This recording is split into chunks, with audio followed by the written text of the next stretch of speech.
வாழை தோட்டத்தில் இளம்பெண் சடலமாக மீட்கப்பட்ட வழக்கில் போலீசார் தோட்டத்தின் உரிமையாளரை அதிரடியாக கைது செய்துள்ளனர். தாலிவரம் கேட்ட கள்ள காதலியை வாழை பயிர்களுக்கு உரமாக்கிய காதலனின் பகீர் சம்பவம் இது.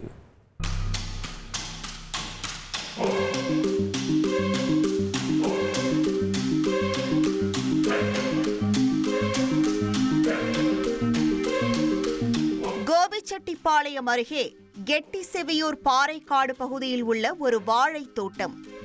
அன்று அதிகாலை காளான் பறிக்க சென்றவர்கள் இரத்தக்கரை படிந்த ஒரு சிறிய கத்தியை தோட்டத்தில் பார்த்து அலறி உரிமையாளர் மோகன் என்பவரிடம் விஷயத்தை கூறியிருக்கிறார்கள். அடுத்த கணமே மோகன் அருகில் உள்ள சிறுவலூர் காவல் நிலையத்தில் தகவல் கொடுத்துள்ளார்.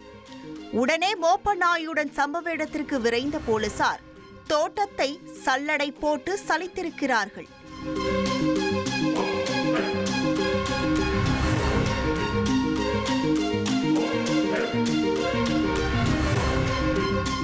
அங்கே புதிதாக தோண்டி மூடப்பட்ட ஒரு குழி இருந்துள்ளது. உடனே அந்த குழியை போலீசார் மீண்டும் தோண்டி உள்ளனர். அப்போதுதான் அவர்களுக்கு காத்திருந்தது பெரும் அதிர்ச்சி. உள்ளே இருந்தது ஒரு பெண்ணின் சடலம். தலையில் பலத்த காயங்களுடன் கழுத்தறுப்பட்ட நிலையில் ஆடைகளின்றி புதைக்கப்பட்டிருந்தார்.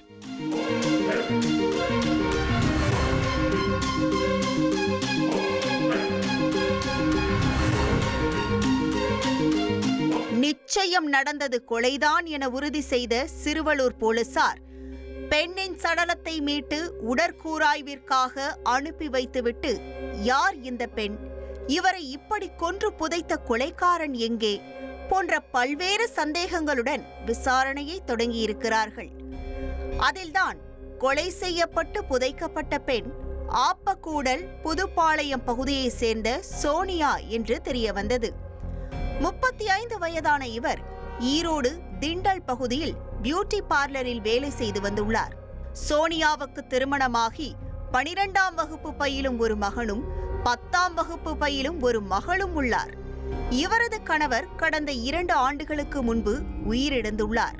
இந்த நிலையில்தான் ஈரோட்டில் பியூட்டிஷியனாக வேலை பார்த்து வந்த சோனியா திடீரென இப்படி வாழை தோட்டத்தில் சடலமாக மீட்கப்பட்டுள்ளார்.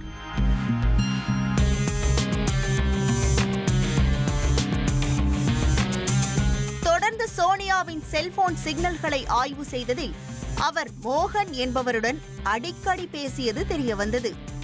அந்த மோகன் வேறு யாருமல்ல, சோனியா புதைக்கப்பட்டிருந்த வாழை தோட்டத்தின் உரிமையாளர். உடனே போலீசார் மோகனை பிடித்து விசாரித்த போதுதான் சோனியா கொன்று புதைக்கப்பட்ட பயங்கரத்தின் பின்னணி தெரிய வந்திருக்கிறது. கடந்த சில ஆண்டுகளுக்கு முன்னர் புதுக்கரை புதூர் பகுதியில் உள்ள ஒரு கார்மெண்ட்ஸ் கம்பெனியில் சோனியா வேலை பார்த்து வந்துள்ளார். அப்போது அதே கம்பெனியில் கெட்டிசெவியூர் சாந்திப்பாளையம் பகுதியைச் சேர்ந்த மோகனும் வேலைக்கு சேர்ந்துள்ளார். மோகனுக்கு திருமணமாகி குழந்தைகள் இல்லாததால் கருத்து வேறுபாடு காரணமாக மனைவியை பிரிந்து தனிமையில் வசித்து வந்திருக்கிறார். சோனியாவும் கணவனை இழந்து வாழ்ந்து வந்த நிலையில் இருவருக்கும் வேலை பார்க்கும் இடத்தில் வைத்து பழக்கம் ஏற்பட்டிருக்கிறது. அந்த பழக்கம் இருவருக்கும் காதலாக மாற அடிக்கடி தனிமையில் சந்தித்து உல்லாசமாக இருந்துள்ளனர். மேலும் அவ்வப்போது மோகனுக்கு சொந்தமான பாறைக்காடு பகுதியில் உள்ள அவரது விவசாய வாழை தோட்டத்தில் கூத்தடித்ததாகவும் கூறப்படுகிறது. இப்படியே இருவருக்கும் நெருக்கம் அதிகரிக்க ஒரு கட்டத்தில் தன்னை திருமணம் செய்து கொள்ள வேண்டும் என மோகனிடம் கட்டளை போட்டிருக்கிறார் சோனியா. ஆனால் அதற்கு பல காரணங்களை சொல்லி தட்டி கழித்து வந்துள்ளார் மோகன். பாவம், மோகன் சோனியா மீது கொண்ட மோகமெல்லாம் உல்லாசத்திற்கு மட்டுமே என்று அப்போது அவருக்கு தெரியாது. இதற்கிடையில்தான் சோனியா ஈரோடு திண்டல் பகுதியில் பியூட்டிஷியனாக வேலைக்கு சேர்ந்துள்ளார். ஆனாலும் இருவரும் வாழைத்தோப்பில் மையல் கொள்வதை நிறுத்தவில்லை.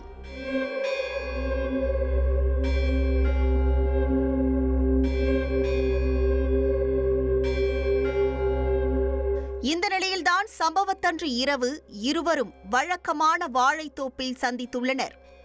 அங்கே மீண்டும் தன்னை திருமணம் செய்து கொள்ளும்படி மோகனை நச்சரித்திருக்கிறார் சோனியா. திருமணம் செய்யாவிட்டால் ஊரை கூட்டி அவமானப்படுத்தி விடுவதாகவும் மிரட்டியுள்ளார். இதனால் ஆத்திரமடைந்த மோகன் அங்கிருந்த கல்லை எடுத்து சோனியாவின் தலையில் பலமாக தாக்கியிருக்கிறார். மேலும் அங்கே மறைத்து வைத்திருந்த சிறிய கத்தியை எடுத்து வாழை மரத்தை அறுப்பதைப் போல சோனியாவின் கழுத்தை கரகரவென அறுத்து கொடூரமாக கொலை செய்திருக்கிறார். பின் நடந்த பயங்கரத்தை மூடி மறைக்க அங்கேயே 3 அடியில் ஒரு குழியை தோண்டி சோனியாவின் ஆடைகளை களைந்து நிர்வாணமாக புதைத்திருக்கிறார். பின் சோனியாவின் ஆடைகளையும் செல்போன், பேக் உள்ளிட்டவற்றை அருகில் உள்ள கீழ்பவானி வாய்க்காலில் வீசியதும் விசாரணையில் தெரிய வந்தது. அனைத்து தடயங்களையும் அப்புறப்படுத்தியதால் எப்படியும் தப்பித்து விடலாம் என்று சமயோஜிதமாக யோசித்த மோகன் சோனியாவை கொலை செய்ய பயன்படுத்திய சிறிய கத்தியை மட்டும் அங்கேயே மறந்து விட்டதால் இப்படி வசமாக சிக்கியுள்ளார்.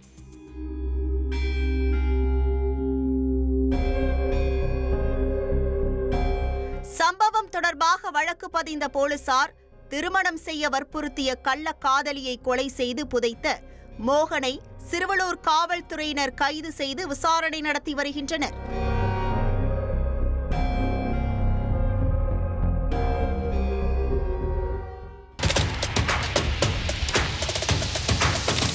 அதிமுக்கிய விவரங்களை அனைவருக்கும் புரிய வைக்கும் பாட்காஸ்ட்.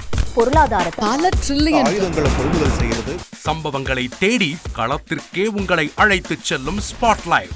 அங்க இருக்கக்கூடிய கள விவரங்கள் என்ன? இந்திய ராணுவம் கடந்த 5 வருஷமாவே சார் எனக்கு ரொம்ப பிடிக்கும் அவர் வர்றதுக்காக எங்களுடைய நியாயமான கோரிக்கை. Even at the cost of stopping. பார்வையாளர்களையும் செய்திக்குள் பங்கெடுக்கச் செய்யும் மக்கள் குரல். 50 ரூபாய் எங்களுக்கு தண்ணிக்கு ஒரு தீர்வே இல்லங்க 10 வருஷமா. எங்களுக்கு சரியான ஒரு விடிவு கிடைக்கவில்லை. 60,000 ஏக்கருக்கு தான் கேக்குறோம். பிச்சை கேக்குறாங்க.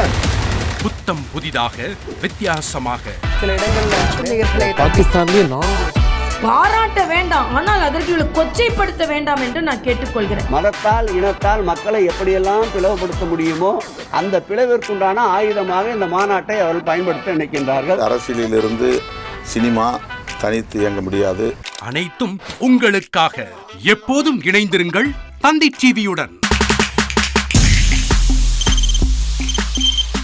தவிர்க்க முடியாத தம்ப்நெயில்ஸ், கலக்கலான கண்டென்ட்ஸ், சினிமாவும் சீரியஸ் பிரச்சனைகளும், பல வருடங்கள் இடைவெளி கலகலப்பும் கைகலப்பும்.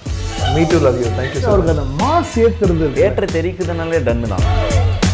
பிரேக்கே இல்லாமல் பிரேக்கிங் நியூஸ் சொல்லும் தந்தி டிவி ஆப்.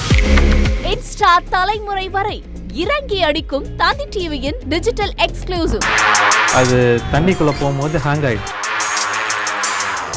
உங்களுக்கு விஜய் சார் எந்த அளவுக்கு ரொம்ப பிடிக்கும்? Of course, Malayalis are huge Vijay sir fans. ரெண்டு பேருமே ரொம்ப பிடிக்கும் எனக்கு. தந்தி டிவி ஆப்பை இலவசமா டவுன்லோட் செய்யுங்க. ஃபாலோ பண்ணுங்க, சப்ஸ்கிரைப் பண்ணுங்க, என்ஜாய் பண்ணுங்க.